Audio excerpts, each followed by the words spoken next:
Bismillahirrahmanirrahim. Assalamualaikum warahmatullahi wabarakatuh. Asbahna wa asbahal mulku lillah walhamdulillah la syarikalah wa ilaihin nusyur. Allahumma salli ala sayyidina Muhammad wa ala alihi wa sahbihi wa man ittabahudahu ila yaumil qiyamah. Amma ba'du. Kaum muslimin, para pemirsa yang saya cintai, yang dimuliakan Allah Subhanahu wa taala. Alhamdulillah pagi ini kita bisa mengganti siaran tadi malam yang tertunda karena cukup lebat hujan. Mudah-mudahan Allah Subhanahu wa taala menyingkirkan dengan keberkahan air hujan itu berbagai penyakit, terutama virus corona dari negeri kita, dari tempat-tempat di sekitar kita. Amin ya rabbal alamin. Di sesi ke-14 kuliah online bertajuk besar SBBQ, sehat, bahagia dengan barokah Al-Quran ini, saya ingin melengkapi kajian kita tentang Ain. Pada kesempatan ini kita akan bicarakan apakah Ain juga bisa ditimbulkan oleh binatang dan juga oleh jin. Kita akan kupas pada kesempatan ini.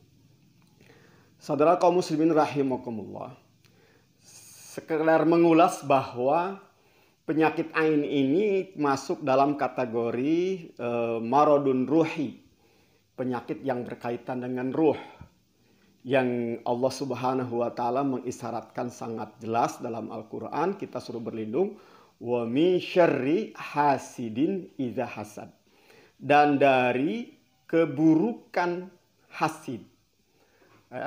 Yang hasud ini nakirah, bisa berbentuk jin, bisa berbentuk manusia, bisa juga berbentuk binatang yang memang ada ruhnya, dan keburukannya ini muncul idza hasada, bila hasud, bila terjadi hasud. Ya. Kita kupas bahwa ainun hasid, mata yang sedang hasud ini berdampak pada yang dihasudinya, berbentuk penyakit yang disebut dengan ain. Ya.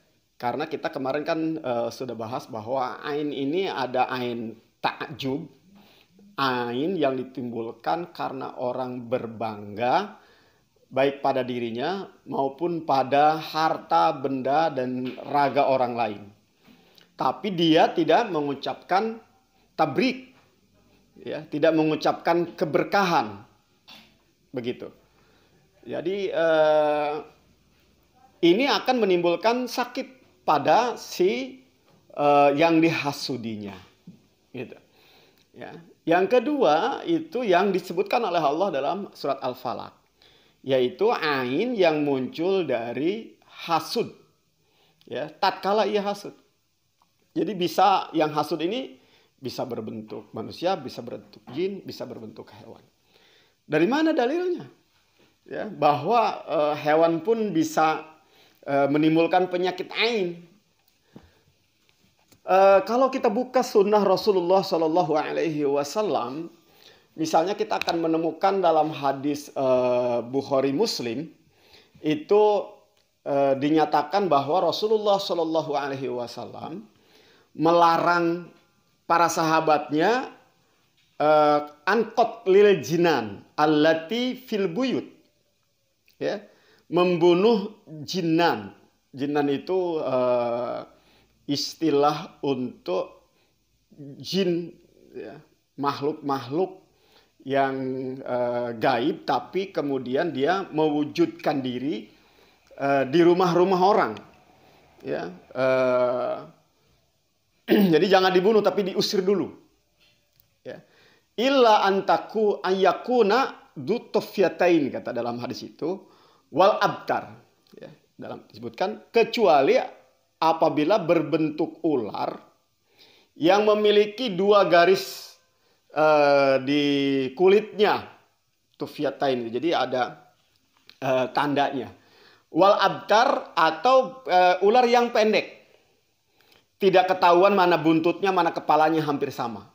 Nah, ini boleh dibunuh. Fa innahuma yakhtifanil basar wa yatrahani ma fi butunin nisa. Nah, ini penyakit ain yang dimunculkan. Karena dua binatang ini ya, akan bisa membutakan mata dan mengeluarkan apa yang di perut wanita atau keguguran kandungannya. Nah, ini perlu diperdalam oleh kita. Kenapa Rasulullah SAW memerintahkan hal seperti itu?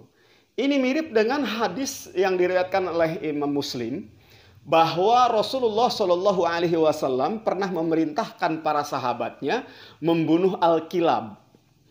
Al-kilab ini anjing. Sampai-sampai para sahabat dalam melaksanakan perintah Rasul ini, kata para sahabat, kami membunuh anjing yang dibawa oleh seorang perempuan dari Badui.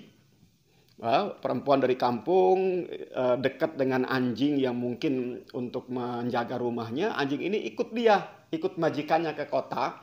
Dan dilihat oleh para sahabat, dan para sahabat sedang barusan saja mendapatkan perintah dari Rasul untuk membunuh anjing. Dibunuhlah anjing ini oleh para sahabat. Ya, mungkin terjadi protes dan lain sebagainya. Singkat cerita dalam hadis itu, kemudian Rasulullah SAW melarang membunuh anjing kecuali anjing yang zitufyatain, yang memiliki 2 titik di kepalanya sebagai tanda bahwa itu anjing yang nggak bagus, kata Rasulullah, fa innahu syaiton.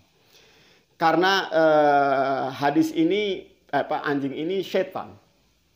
Yang dimana? Yaitu yang dikatakan oleh Rasulullah SAW dalam hadis yang lain, kata Rasul, alaikum bil aswadil bahim.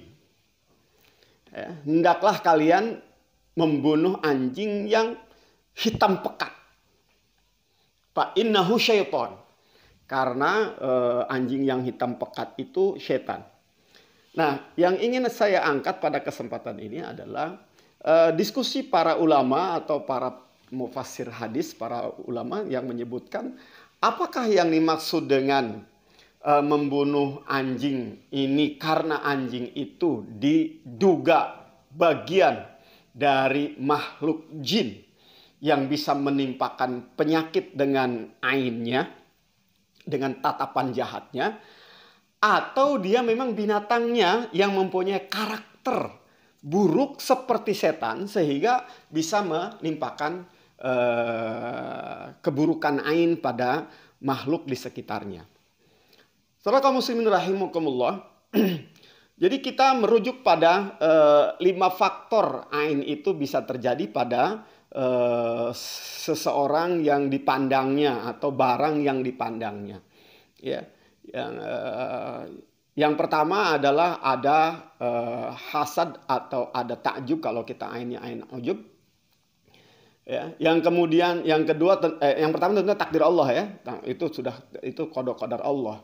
Yang kedua adalah masalah tadi ada hasadnya atau ada takjubnya, baik itu diucapkan atau ada dalam pikirannya. Kemudian yang ketiga adalah ada yang di ainnya, yang dilihatnya, yang ditakjubinya, yang dihasudinya. Ya, kemudian ada setan yang memanfaatkan ain ujub atau ain hasad itu. Kemudian ada momentumnya, ada sifat karakter yang buruknya yang muncul atau ujub yang tidak dibarengi dengan tabrik. Nah, jadi kalau kita potret tentang binatang ini kan ada ruhnya. Rasulullah SAW pernah mengatakan, la taja'alu ma fihi ruh gorodon. Ya, jangan kalian jadikan makhluk yang ada ruhnya sebagai sasaran tembak. Misalnya latihan nembak, tapi yang ditembaknya burung, gitu kan? Atau misalnya kucing dilepas, lalu kucing itu dijadikan sasaran tembak. Nah itu nggak boleh, ya nggak boleh, karena ada ruhnya. Nah, jadi binatang yang bisa melihat, kemudian ada ain hasad, ada hasud yang muncul dalam alam pikirannya, instingnya. Nah itu bisa menjatuhkan ain atau menjadi penyebab pelempar ain. Jadi kita perlu hati-hati pada binatang yang ada di sekitar kita. Ya, misalnya dalam kehidupan kita kan ada kucing misalnya. Ada kucing, kita masak makanan-makanan enak, lalu kemudian makanan itu kita simpan di atas meja, ada kucing yang ngeliatin aja gitu. Lalu kemudian kucing ini kita usir, ya, lalu instingnya atau bahasa hewannya seperti semut kan pernah ngomong sama semut-semut yang lain, ya, yang tahu sesama semutnya. Ya, dan Nabi Sulaiman saat itu yang tahu. Nah, kita makhluk tidak mendapatkan kemampuan seperti Nabi Sulaiman bisa memahami kata-kata makhluk hewan. Ya. Jadi si kucing ini ada dalam pikirannya sangat menginginkan dan hasad terhadap makanan yang dia hanya bisa melihatnya. Nah boleh jadi nanti makanan itu kalau tidak diberkahi, kalau tidak diucapkan barakallah, kalau kita tidak bertasbih, tidak isti'adzah pada Allah, ya, bisa kena ain. Atau yang lagi makan, misalnya anak kita lagi makan, lalu kemudian kucing ngeliatin aja kepengen, lalu dia tidak dikasih, akhirnya kucing ini hasud. Nah ini maka kita perlu berlindung kepada Allah Subhanahu wa Ta'ala, ya, agar jangan sampai ada ain hasad yang menimpa kita. Oke. Walhasil ada sebagian ulama yang berpandangan dan kita perlu ambil untuk kehati-hatian kita bahwa ain ini juga bisa ditimpakan oleh binatang, terutama binatang-binatang yang khabisah, yang berakhlak atau yang berakhlak buruk. Binatang disebut akhlak, ya, berperilaku buruk dan juga bertampang buruk. Ya, karena setan ini senang berkawan dengan makhluk lain yang serem-serem, yang kotor-kotor gitu. Ya, makanya jangan jadi orang kotor, nanti banyak ditemenin setan. Baik itu kotor penampilannya maupun kotor jiwanya. Saudara kaum muslimin rahimakumullah, kita mulai beralih pada ruh yang bisa berbuat jahat pada kita. Dan tentunya ada pembesarnya, ya, yang sampai sekarang nggak mati-mati, yaitu iblis. Iblis dan pasukan-pasukannya. Iblis ini pernah berjanji, la ahtanikanna dzurriyyatahu illa qalila. Saya akan hancurkan seluruh anak Adam kecuali sedikit. Nah, saudara kaum muslimin rahimakumullah, iblis dan pasukan-pasukannya ini dari bangsa jin itu sangat berkemungkinan dia punya ain. Jadi kalau kemarin kita bahas tentang ain manusia itu ada ain ujub, ain karena bangga, dan ain hasad, ain karena hasud. Ini juga bisa terjadi pada jin. Karena jin dan manusia ini sakalain, dua makhluk yang memang mirip, cuma bedanya kita punya raga, jin hanya punya ruh, tidak punya raga. Mereka bisa melihat, ya. Allah Subhanahu wa Ta'ala menyebutkan dalam Al-Quran surat Al-A'raf ayat 27. Ya, innahu yarakum huwa wa qabiluhu min haitsu la tarawnahum. Sesungguhnya iblis, ya, bisa melihat kalian. Min haitsu la tarawnahum wa qabiluhu, dan juga waqabiluhu, dan yang satu qabilah, yakni bangsa jin lainnya. Min haitsu la tarawnahum, kalian tidak bisa melihat mereka. Ya. Jadi boleh jadi ada bangsa jin yang ikut pengajian kita gitu kan. Kita tidak melihat mereka tapi mereka melihat kita. Mudah-mudahan ya ada jin muslim yang ikut pengajian kita. Gitu. Tapi kita jangan manggil-manggil, "Hai bangsa jin sini, saya mau pengajian, kalian nyaksikan." Nggak, ya. Jin ini tidak bisa melihat kita. kita tidak bisa melihat bangsa jin, tapi jin bisa melihat kita. Lalu di ujung ayat Allah Subhanahu wa taala mengatakan inna ja'alna syayatina auliya'a lilladzina la yu'minun. Inna ja'alna syayatina, sesungguhnya kami jadikan setan-setan, bukan kami jadikan jin. Kami jadikan setan-setan. Ya, maksudnya dari bangsa jin tadi, yang dari bangsa jin. Ya, karena bicaranya tentang iblis wa qabiluhu, dan yang satu qabilah. Baik itu jenisnya berbentuk jin maupun akhlaknya seperti iblis tadi. Kami akan jadikan, kata Allah, setan-setan ini menjadi auliya, menjadi kekasih, menjadi penolong lilladzina la yu'minun, bagi mereka yang tidak beriman. Oleh karena itu, kita perlu berhati-hati. Jangan sampai kita menjadi kekasih setan dari bangsa jin. Atau kita meminta pertolongan. Aulia itu kan wilayah itu kan minta perlindungan, minta pertolongan kepada bangsa jin. Ya. Nanti kalau kita berteman dengan bangsa jin, ini bahayanya makin dahsyat. Bahayanya makin dahsyat, ya. Karena Allah mengatakan yang berteman dengan jin, setan itu adalah lilladzina la yu'minun. Ya, sehingga kalau saya pernah mendengar cerita orang yang bertaubat dari ritual perdukunan, jadi dia subhanallah Allah memberikan hidayah gitu ya, bahwa untuk mendapatkan kesaktian-kesaktian yang di luar nalar manusia karena ada bantuan jin, itu harus melakukan sesuatu yang bisa menghilangkan iman, ya, yang bisa menghilangkan iman. Makanya Rasulullah Shallallahu Alaihi Wasallam menegaskan, ya, man atakahinan au arrafan fasaddaqahu bima yaqul faqad kafara bima unzila ala Muhammadin sallallahu alaihi wasallam. Siapa yang datang ke dukun, baru datang aja nih. Atau ke tukang ramal, bukan datang kepada jin, datang kepada dukun manusia, dan tukang ramal manusia juga. Ya. Fasaddaqahu bima yaqul, lalu kemudian dia mempercayainya, apalagi sampai mengamalkan apa yang disarankan, apa yang diinformasikan oleh si dukun dan si tukang ramal tadi. Apa? Dia telah kufur kepada apa yang diajarkan oleh Rasulullah Shallallahu Alaihi Wasallam. Sampai Rasulullah SAW mengancam dalam hadis yang lain bahwa tidak akan diterima sholatnya arba'in. Ini arba'in sholatan apa arba'ina yauman. Ya. Di tafsir para ulama nanti kajiannya ada tersendiri insya Allah. Saudara kaum muslimin rahimakumullah. Jadi jin ini bisa menimpakan ain pada kita karena dia juga melihat, dia juga bersifat ruh. Apalagi bangsa jin setan ini justru yang memanfaatkan hasud orang lain, ujub orang lain, ya, maksudnya orang itu atau binatang, lalu dia kemudian memanfaatkannya itu.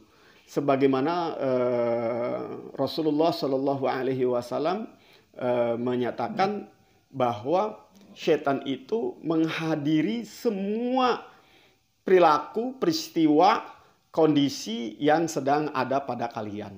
Jadi memanfaatkan momentum, ya, memanfaatkan momentum yang ada. Kaum muslimin rahimakumullah, saudara-saudaraku yang dimuliakan Allah Subhanahu wa taala. Ada beberapa peristiwa yang bisa kita jadikan landasan bahwa ada ain yang disebabkan bukan oleh manusia, bukan juga oleh binatang, tapi langsung oleh jin itu sendiri, dan dia juga yang mencelakai kita dengan izin Allah tentunya. Rasulullah Shallallahu Alaihi Wasallam dalam hadis Bukhari Muslim diceritakan bahwa melihat seorang anak perempuan yang di mukanya ada sub'ah, ada noktah hitam gitu, yang berbeda warna dengan kulit yang aslinya. Kemudian Rasulullah SAW mengatakan, istarqiha fa inna biha nazrah. Dalam hadis yang lain, fa inna biha saf'ah. Saya ingin bahas tentang kalimat nazrahnya ini. Jadi kata Rasulullah, carikan dia peruqyah atau ruqyahlah anak perempuan ini karena dia ditimpa nazrah. ayat dalam para tafsir para ulama, ayat nazratun minal jin, pandangan jahat dari jin yang kita sebut juga dengan ain, atau ada ulama yang menyebutnya an-nafs, ya, yang menimpa si anak tadi. Lalu kemudian ini diruqyah, ya, dibacakan ayat kursi dalam hadis yang lain dan mendapatkan kesembuhan. Kaum muslimin rahimakumullah, dalam memberikan tafsir makna an-nazrah ini, Imam Ibnul Qurqul itu bisa dibuka dalam syarah Bukhari Muslim. Ya. Disebutkan bahwa dia maksudnya adalah pandangan jahat dari bangsa jin. Ya. Bahkan Imam Al-Khattabi menegaskan pandangan jin itu lebih jahat dan lebih tajam daripada pedang yang menghunus tajam. Ya, bisa membunuh. Bahkan diceritakan di sana bahwa ada pada saat meninggal dunia itu ada suara gaib, dan ini duga suara jin, bahwa kamilah yang telah memanahnya sampai dia meninggal, tapi panah kami tidak memberikan bekas, tidak kelihatan. Nah, para ulama mengatakan bahwa ini jin, ya, yang membunuh, ya, Sa'ad dengan ain. Diceritakan juga oleh Rasulullah, oleh para sahabat, peristiwa yang terjadi pada zaman Rasul. Seorang mujahid baru perang, pulang ke rumahnya, menemukan istrinya ada di luar rumah. Kata istrinya, "Bang, itu di kamar kita ada ular." Lalu kemudian sahabat Rasul ini langsung melemparkan tombak ke arah ular itu, dan ular itu mati. Lalu dilaporkan pada Rasulullah SAW bahwa saudara kita ini dikisos oleh bangsa jin yang lainnya. Oleh karena itu, apabila kalian melihat ular di rumah atau jinnan tadi, jin yang menyerupai binatang di rumah, usir dulu, hardik dulu, suruh dia keluar, suruh dia pergi. Kalau tidak keluar, pergi, baru boleh dibunuh. Berarti itu ular biasa yang berbahaya. Saudara kaum muslimin rahimakumullah, Abu Ubaidah pernah nazrah mengatakan nazrah itu adalah pandangan dari setan. Ya, Ibnu Hajar juga menjelaskan dalam kitab Fathul Bari tentang perbedaan pendapat ulama tentang ain dari bangsa jin ini. Kata beliau, yang benar adalah bahwa jin itu bisa menimpakan ain, pelempar ain, tanpa ada wasilah manusia yang hasud atau yang melempar ain. Nah, saudara kaum muslimin rahimakumullah, bagaimana, apa yang harus kita lakukan dalam kondisi seperti sekarang ini? Ya, kemarin kita sudah membahas bahwa ada pandangan-pandangan ujub, ada pandangan-pandangan hasud dari manusia terhadap nikmat yang kita dapatkan. Ini ditambah lagi ada bangsa jin yang tidak kita kelihatan, atau binatang yang kita tidak duga dia sedang melakukan hasud. Ya, Rasulullah SAW hidupnya dibimbing oleh Allah Subhanahu wa Ta'ala, ada dalam kondisi yang bahagia senantiasa, ya, tidak dirundung ketakutan walaupun sedemikian rupa mara bahaya yang ada. Diceritakan bahwa dalam hadis Rasulullah SAW riwayat Imam Tirmidzi, bahwa Rasulullah SAW selalu berlindung kepada Allah Subhanahu wa Ta'ala dari ainul jin dan ainul ins, ya, dari pandangan hasud bangsa jin maupun bangsa manusia, hingga Allah menurunkan al-mu'awwidhatain, yaitu qul a'udzu birabbil falaq dan qul a'udzu birabbin nas. Maka Rasulullah SAW meninggalkan bentuk-bentuk isti'adzah yang lain dan cukup membaca dua surat ini. Jadi kita alhamdulillah mendapatkan anugerah dari Allah Subhanahu wa Ta'ala, dua surat yang mudah sekali untuk dihafal. Anak TK pun sudah hafal. Cuma masalahnya kita kadang lupa untuk membacanya. Ya, ada banyak momentum yang disarankan oleh Rasulullah Shallallahu Alaihi Wasallam membaca al-muawwidhatain ini. Ya, momentumnya saat kamu masuki satu tempat yang baru kamu tempati, atau kita misalnya masuk gudang lama nggak dipakai, nah kita baca surat al-muawwidhatain ini. Ya. Rasulullah SAW mengatakan siapa yang baca al-muawwidhat kul hu falaq robin nas di pagi hari dan di sore hari, maka cukuplah bagi dia sebagai penjaga dalam kesehariannya, dalam sehari semalamnya. Ada lagi saran Rasulullah Shallallahu Alaihi Wasallam baca al-muawwidhat saat menjelang tidur. Nah, ini perlindungan yang cukup ampuh, cuma memang kita kadang lupa untuk mempraktekannya. Ada lagi hal yang diberitakan Rasulullah SAW dan ini sangat mudah untuk kita lakukan, tapi memang mudah dilaksanakannya, mudah untuk teorinya, tapi sulit untuk melaksanakannya. Apa itu?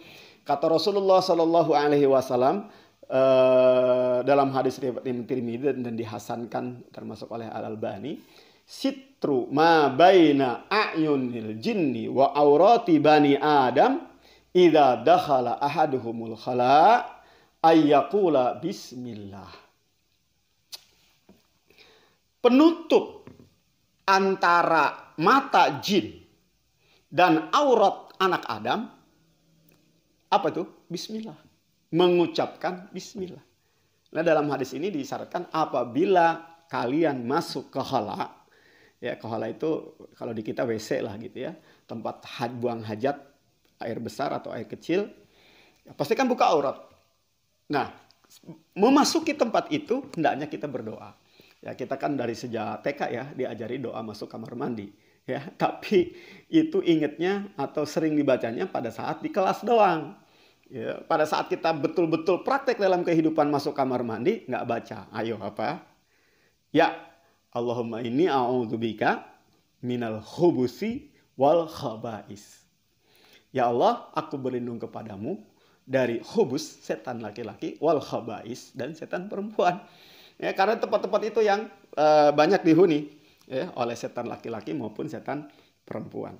Jadi mengucapkan bismillah. Maaf, Rasulullah SAW menyebutkan juga hubungan suami istri, ya, hubungan suami istri itu bagaimana supaya tidak terlihat oleh bangsa jin. Ucapkan bismillah. Bahkan kata Rasulullah SAW, apabila salah seorang kalian tidak mengingat Allah, tidak mengucapkan basmalah, ya, lalu dia bersenggama dengan istrinya, maka bisa jadi ada jin setan yang mendahului ia menikmati istrinya. Nah ini kan, jadi minimal baca bismillah. Ya, lebih maksimal lagi, ya, ada sempurna lagi adalah yang doakan janibis syaitan, janibis syaitan amma razaqtana. Itu kan doa itu ya. Taib. Selanjutnya kaum muslimin rahimakumullah. Rasulullah Shallallahu Alaihi Wasallam yadhkurullah fi kulli ahyanihi, senantiasa ingat kepada Allah Subhanahu wa taala dalam setiap waktunya. Gitu ya, dalam setiap waktunya ingat kepada Allah Subhanahu wa taala. Jadi kita senantiasa sadar bahwa ada bahaya yang mengancam kita, tapi ada pelindung yang maha dahsyat yaitu Allah Subhanahu wa taala. Zikrullah hisnun matin. Zikrullah, selalu mengingat Allah adalah benteng yang sangat kokoh. Masuk rumah, keluar rumah ada doanya. Gitu kan, mau makan ada doanya. Nah, ini kaum muslimin rahimakumullah, hadis-hadis sahih itu kalau kita makan kan suruh baca basmalah. Ya, tapi para ulama kita memunculkan hadis doa makan, ya, Allahumma barik lana fima razaqtana wa qina adzabannar. Ya, Allahumma barik lana fima razaqtana wa qina adzabannar. Jadi kita meminta keberkahan pada apa yang diberikan oleh Allah pada kita, raga kita. Berkahi, kita mohon kepada Allah memberkahi raga kita. Ya, dengan keberkahan raga ini insya Allah apabila ada orang hasud atau jin hasud pada badan kita, Allah melindungi kita. Ya, Allah melindungi kita. Lalu kemudian doa-doa yang lain, ya, doa-doa yang lain khususnya apabila sudah terjadi ain, ya, sakit tiba-tiba misalnya gitu kan, atau mobil kita tiba-tiba mogok di satu tempat. Saya pernah ngalami, ya, mobil tiba-tiba mogok. Ini kenapa ini mobil ini mogok? Ya, kaum muslimin rahimakumullah, segera isti'adah, minta tolong kepada Allah Subhanahu wa taala. Ya. Saya pegang kap mobilnya, ya, saya pegang kap mobilnya. Lalu kita bacakan ruqyah. Loh, bisa gitu, mobil diruqyah? Ya, kita bisa meruqyah anak kita, bisa meruqyah benda-benda yang mungkin diduga ini rusaknya aneh nih, gitu kan. Nah, tidak ada apa-apa kok begini. Atau misalnya malam-malam, pagi-pagi kita nyetater mobil, ini kok mobil nggak bunyi-bunyi, kenapa nih? Ya, barangkali karena disimpan di garasi, ada orang lewat lalu kemudian hasud dalam hatinya, mobil kita terkena ain. Sangat mungkin itu terjadi. Maka tempelkan tangan kita ke kap mobil kita, lalu kita bacakan doa. Ya, Bismillahi arki hadhihi sayyarah. Ya kan? Dengan nama Allah saya ruqyah mobil ini. Ya kan? Ya. Min kulli syarri hasidin idza hasad. Dari setiap keburukan orang hasud. Wa min syarri kulli dzi'ain, atau dari keburukan setiap yang ada ain jahat. Baik itu dari binatang, dari jin, seperti itu. Jadi ini cara kita meruqyah, sederhana itu. Ya, sesederhana itu. Rasulullah SAW kan mengajarkan bagaimana anaknya supaya selamat dari ain. Kata Rasulullah memberikan contoh, letakkan tangan kanannya ke kepala, ke jidat anaknya. U'izuka, kalau laki-laki gitu kan. Bi kalimatillahi tammah, dengan kalimat-kalimat Allah yang sempurna. Min kulli syaitan wahamah, dari setiap kejahatan syaitan, wahamah, dan binatang-binatang melata, binatang-binatang yang jahat. Wa min kulli ainil lamah, dan dari setiap ain yang jahat, yang membahayakan, baik itu bangsa manusia maupun dari bangsa jin maupun binatang. Lalu setelah itu kita bacakan ayat-ayat standar ruqyah, ya. Yang pertama adalah Al-Fatihah, lalu kemudian yang kedua ayat kursi, yang ketiga Al-Ikhlas, yang keempat Al-Falaq, dan yang kelima An-Nas. Ya, ayat-ayat itu kita semuanya sudah hafal kan? Kaum muslimin rahimakumullah, insya Allah detail bagaimana kita menganalisa, mendiagnosa, lalu melakukan terapi terhadap yang kena ain, baik itu barang maupun manusia atau keluarga kita. Insya Allah kita akan bahas pada cara meruqyah pada kesempatan-kesempatan yang lainnya. Karena waktu yang membatasi kita, mudah-mudahan ada manfaatnya. Insya Allah nanti kita akan lanjutkan.